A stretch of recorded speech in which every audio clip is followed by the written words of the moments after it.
votre pays est le plus grand fournisseur de cobalt par le monde.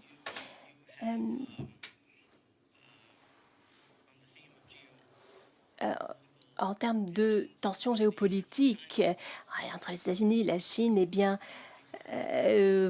vous souhaitez faire partie de cette place de marché. Comment équilibrer toutes ces tensions géopolitiques? Que pouvez-vous faire en la matière, monsieur? Merci d'abord pour l'invitation. Je crois que par rapport à toutes ces tensions, il n'y a qu'une seule réponse, c'est d'essayer de rester au milieu du village et d'être le partenaire, de développer des partenariats avec tous ceux qui viennent dans le cadre d'un partenariat gagnant-gagnant. Le grand défi que nous avons en République démocratique du Congo actuellement, malheureusement, il est sécuritaire. Nous devons arriver à rassurer les éventuels investisseurs du fait que leurs investissements seront sécurisés s'ils arrivent à le faire. Et donc, la difficulté en ce moment, tout le monde la connaît, c'est cette guerre qui nous est imposée injustement par le Rwanda, un pays voisin qui exploite nos minerais de manière illicite grâce justement à l'instabilité qu'il crée dans la région de l'Est du pays. Et c'est ça, en fait, le plus grand défi. L'attrait est là. Nous sommes en ce moment en train de beaucoup travailler sur la législation. J'ai pris à mon cabinet l'initiative de créer une cellule climat des affaires qui est en contact avec tous les investisseurs pour voir et accompagner leur cheminement à travers les partenariats que nous faisons. Mais évidemment, comme je l'ai dit, le grand défi reste sécuritaire.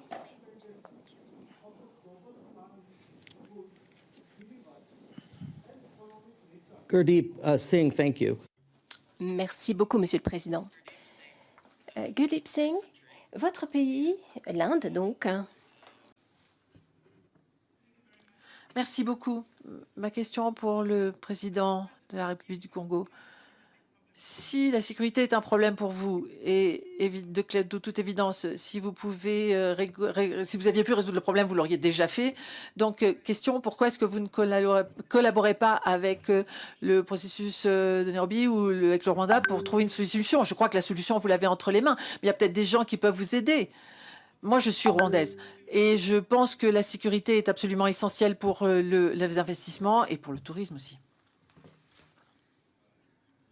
Vous devez savoir qu'il y a eu, au mois de novembre,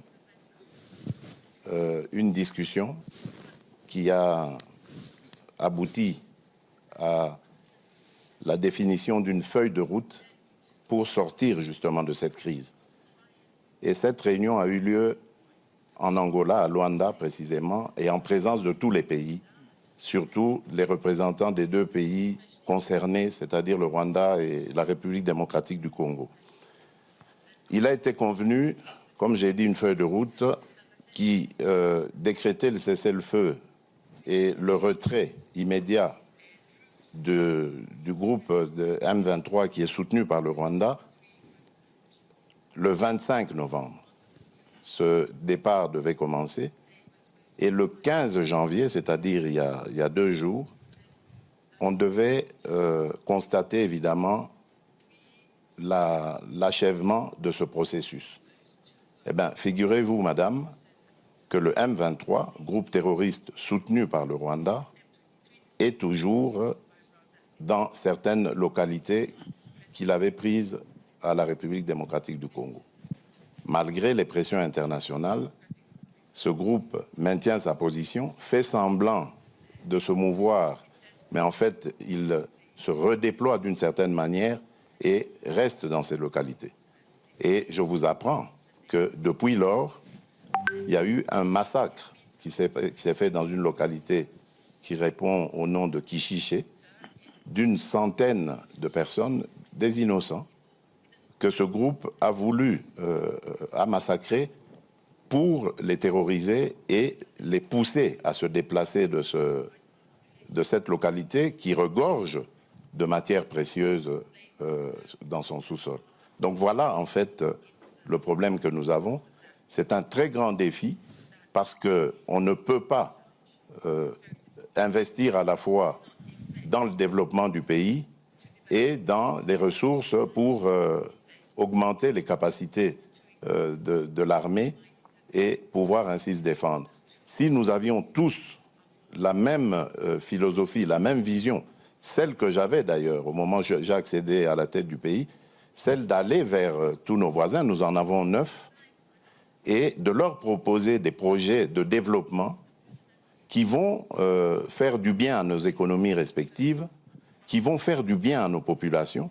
Et je peux vous citer comme ça, pour chaque pays, chacun des 9 voisins que nous avons, quel est le projet dans lequel le projet que j'avais proposé et dans lequel j'invitais que nous nous investissions tous pour aller vers ces échanges commerciaux, économiques et autres qui allaient amener la paix et garantir la stabilité de la région.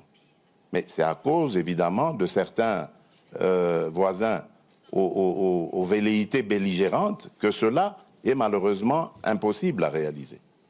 Donc je suis désolé, madame, le problème aujourd'hui de l'insécurité dans la région des Grands Lacs s'appelle le Rwanda. If I may just add a short point. Si je peux intervenir très rapidement sur ce sujet d'une énergie, une transition énergétique juste entre les pays développés et les pays en développement, pour revenir sur les idées qui ont été soulevées tout à l'heure. Certains des pays qui ont des ressources précieuses, des minéraux précieux, sont des pays en développement. Et certains ont justement des initiatives de localisation que je trouve très intelligentes. C'est-à-dire que non seulement ils vont exploiter ces ressources minières, mais ils transfèrent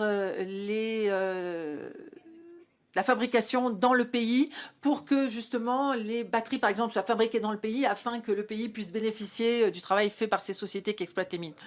Bah, écoutez, l'année prochaine, on se retrouvera. Merci pour cette question. Malheureusement, nous avons dépassé notre créneau horaire et merci beaucoup pour cette discussion très intéressante.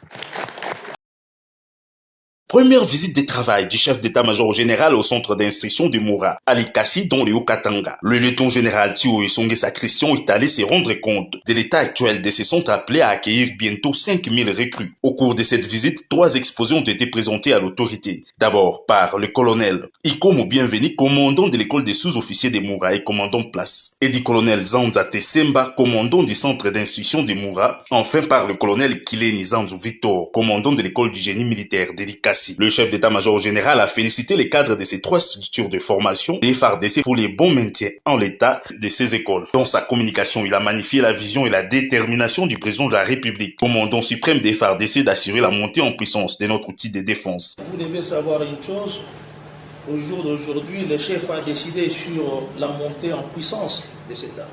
Moi, je pense que la montée en puissance, c'est à partir de la base, c'est la partie de la formation. Raison pour laquelle nous sommes là, c'est juste pour parler des recrues, parler des sous-officiers. Les plans que nous avons tracés à Kinshasa, il fallait d'abord compléter à la base de Kitona et ici à Moura 5000 hommes. Aussi, le numéro 1 de l'armée a donné quelques orientations au commandant du centre d'instruction de Moura. D'ici là, vous devez maintenant former les jeunes.